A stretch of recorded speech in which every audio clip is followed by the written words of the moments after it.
Attention. Safe?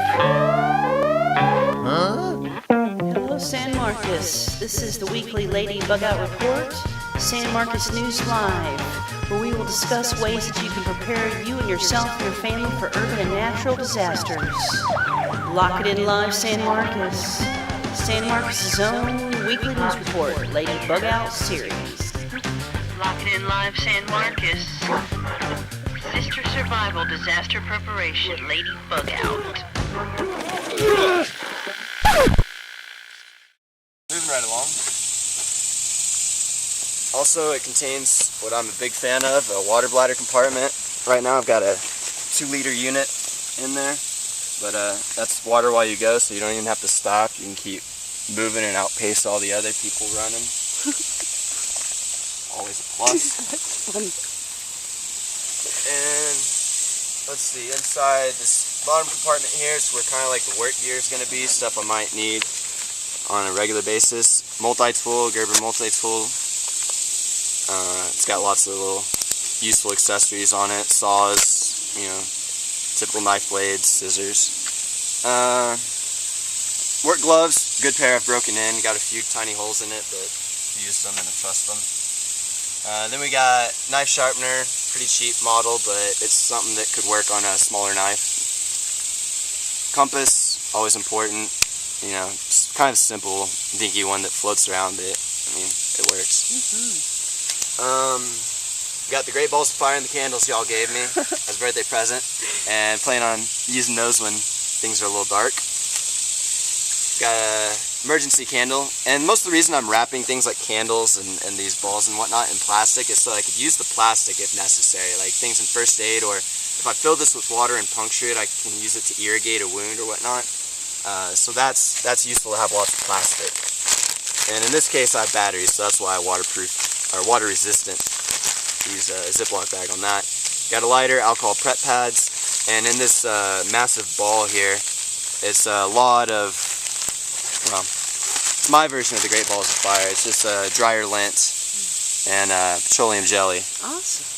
And in this guy, what do we have in here? Alright, this is my water filter, and I just kind of wrapped it to cushion it. But this is a replacement for my Berkey Sport that we demonstrated in one of our first videos. And it just looks like that, but I mean, if you put some surgical tubing on it, you can make this an emergency drinking straw. Wow. So I might need to throw some surgical tubing in here just to make that useful if I don't have a bottle. But it's something to think about. And you're protecting that filter so it won't crack. Right. On a video that we didn't release, I found in my green bag over there, my everyday carry bag, I found one that was chipped because I didn't protect it enough, and so that was $15 out the drain. But trying to not make that mistake again.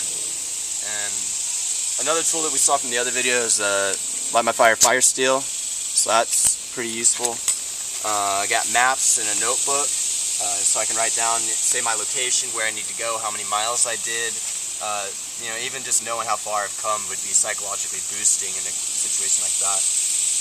Got a little tiny map light. It has 4 filters on it. I think this particular Gerber light's called the Recon, and it has like a green, red, white light, and you can kind of see it. It's got one little LED, but you can just change the filters. And the red's preferable for nighttime map reading because you won't lose your night vision. You'll still have your situational awareness and everything, and not be blinded when you turn it on.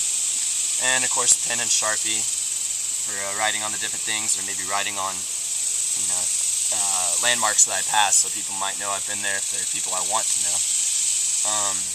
Magnesium fire starters, because it's always good to have a backup. I can maybe barter or trade it with somebody I run across since I got my fire steel. Barter and trade, that's a great point. Yeah, and we'll be getting to some more of that in a moment here. This is lighters surrounded with fishing wire. Got fishing hooks, got duct tape, not on a roll. It's better when you flat roll it like that, so you can obviously save a lot of space. And more fishing line in here, and one of the better survival guides I've come across by a former SAS member named John Wiseman, and I think that's the same last name of the guy that wrote the medical book we were covering earlier. Different guy, but same last name. Anyway, so yeah, that's what's in that pouch, and of course the lighters are in the water resistant part here, this kind of wrap. And so they've got a little Velcro layer protecting them as well as this normally. So they're going to be fairly safe from the elements. So that bag you have is pretty waterproof then, or resistant? It's resistant, yes, but I imagine if it really came down monsoon style, I would be a little bit damp, to say the least. But that's, that's life. You can only plan for so much. And it all goes right back in. You've got it so well organized, you can literally dig through there and put it all back. Yeah, I happen to have channeled my obsessive compulsiveness into something a little bit useful, I hope. That's great. Yeah, it should all pack nicely in there. I don't know why. Alright, and now we'll get to this kind of side pouch here. Because we're talking about water, so let's see what my plan is for handling that.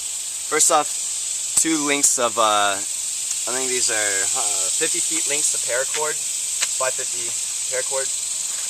Got a poncho, and it folds out. It's one of the nicer ones. It's not the dollar ones that you get at Walmart, but those work just fine too. This strap goes to a knife that I'll be showing you in a moment here. Just if I wanted to put it on my thigh and make it more accessible, that's there as an option. And this is where we get to barter and trade. I happen to have a roll in here of pre-1964 quarters, and if you'll notice, these quarters look a little different, and they sound a little different than the quarters that you and I handle most every day. And the reason that is because after 1964, President LBJ issued an order removing silver from our coinage. And so what happens is this thing went from your quarter in 1964 was 90% silver. And at the height of our gas prices here in Texas in 2008, a gallon of gas was going for $4 a gallon. And these silver quarters, I was buying them for almost $4. So if you think about it, in 1964 terms, nothing has changed in terms of economy. Gas was still a quarter in 1964 money. But in 2008 dollars, which had been severely inflated and crashed, it took 4 paper dollars. So our currency's changed. This is good for barter material. It's small, it's divisible. Unlike gold coins, I don't have to make change. Can you break a gold Kruger end?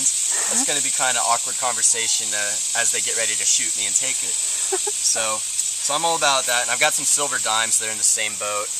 Any dimes or quarters before 1965 is going to have silver in it. So if you're ever making change, if you work on a register at your job, keep an eye on the silver coins, the quarters and dimes. Because I found about 3 or 4 just working at the register where I work.